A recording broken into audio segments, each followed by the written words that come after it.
November the 19th, 2005. The Bernabeu, home of Real Madrid, the most hostile ground on earth for anyone in a Barcelona shirt. Ronaldinho scores twice, dancing through the entire defense, and then something happens that almost never happens in football. Real Madrid's own fans stand up and applaud him. 15 years later, the man who made football look like pure joy was locked in a maximum security prison in Paraguay. And in that prison, he entered the Yard futsal tournament and won it. This is the story of football's greatest smile, the rise, the throne, the fall, and why the smile survived all of it. Ronaldo de Assis Moreira was born in 1980 in Porto Alegre in the south of Brazil. His father worked in a shipyard and played football on weekends. His older brother Roberto was the family's star, a professional at Grêmio, good enough that the club gave the family a new house. A house with a swimming pool. And in that pool, when Ronaldinho was 8 years old, his father had a heart attack and drowned. The gift that was supposed to lift the family became the place where it broke. Roberto's own career soon collapsed with a knee injury. Everything the family had lost was quietly handed to the smallest one, the boy with the buck teeth and the impossible feet.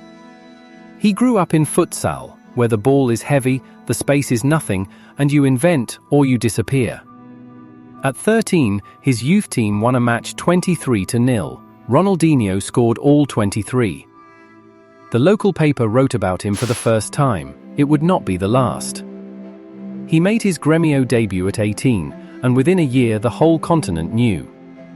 At the Copa America of '99, he produced the moment that announced him, flicking the ball over a defender's head and finishing before it landed, a piece of playground imagination in an international final tournament. Brazil won the trophy. The kid won the headlines. Paris Saint-Germain brought him to Europe in 2001, and Paris got 2 years of chaos and beauty in roughly equal measure. But it was the summer of 2002, in Japan, that turned him from a talent into a legend. World Cup quarter-final against England. A free kick, 40 yards out. Everyone on earth expects a cross. Ronaldinho looks up once, sees the goalkeeper a step off his line, and floats the ball over him into the top corner. England are out. Brazil go on to win the whole World Cup, their 5th. And the boy from the futsal courts is a world champion at 22. In 2003, Barcelona was a wounded club, years without a trophy, drowning in debt, losing members. They spent 30 million on Ronaldinho, and he did not just win them games, he gave them their identity back. Football at Camp Nou became a show again, and the whole world bought tickets. The Elastico. The no-look pass, passes rolled with the back, goals that looked like practical jokes. He was named the world's best player in 2004. And again in 2005, and won the Ballon d'Or that same year. And through all of it, the constant was the smile. He played the hardest sport on earth like recess had just started.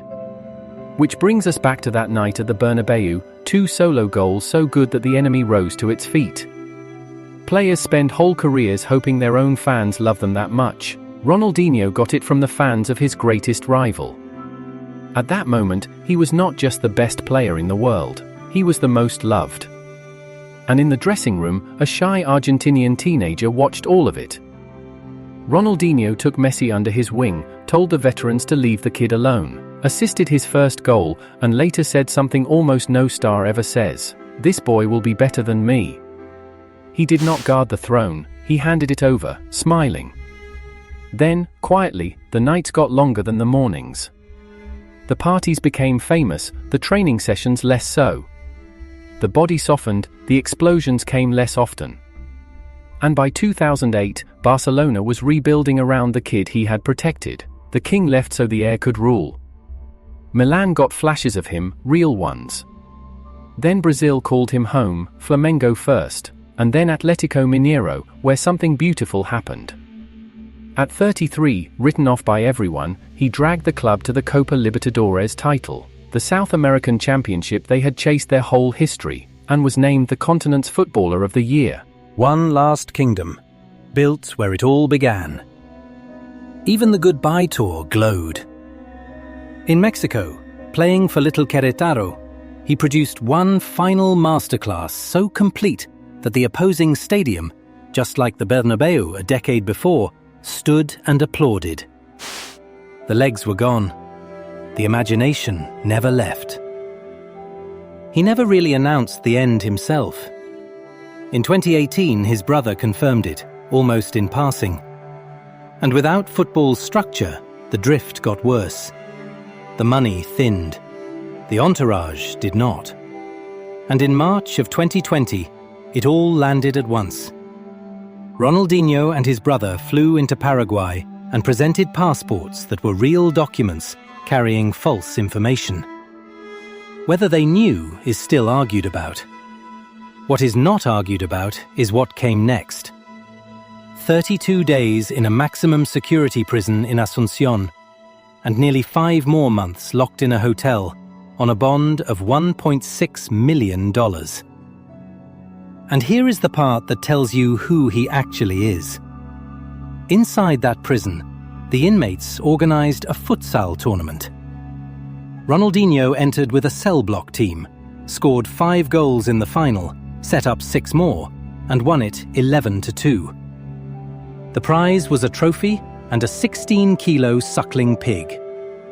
The greatest entertainer football ever produced, finding a game wherever he was locked. He walked free in August 2020, and the world did something interesting. It did not cancel him. It could not. Because for a whole generation, Ronaldinho is not a court case. He is the reason they fell in love with the ball.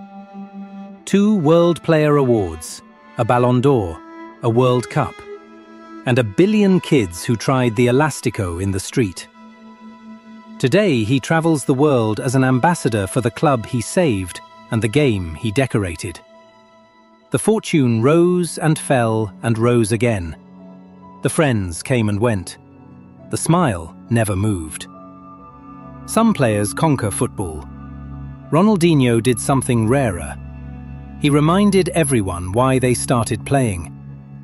Because somewhere, right now, there is a kid on a concrete court trying to flick the ball over a friend's head, laughing while he does it. That is the whole legacy. Not the trophies, not the fall, not the cell in Paraguay.